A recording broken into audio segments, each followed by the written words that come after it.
Hello guys, मेरा नाम सुरभि है और अभी हम जा रहे हैं सावनेर। और आज का दिन ना कुछ स्पेशल है, बताती हूँ क्यों।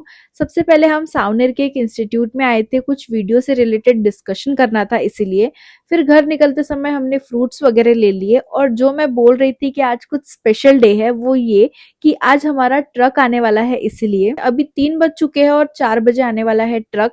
तो फटाफट से होते हैं रेडी। तो आज एक रील के लिए ना मुझे साड़ी के साथ गजरा और जूड़ा बनाना था।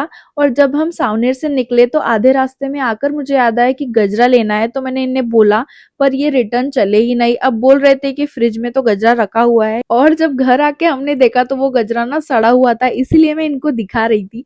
कोई ना, मैंने नॉर्मल सी हेयर स्टाइल कर ली और हमारी गाड़ी भी आ चुकी है, पंडित जी आ गए थे, पूजा वगैरह सब हो चुकी थी।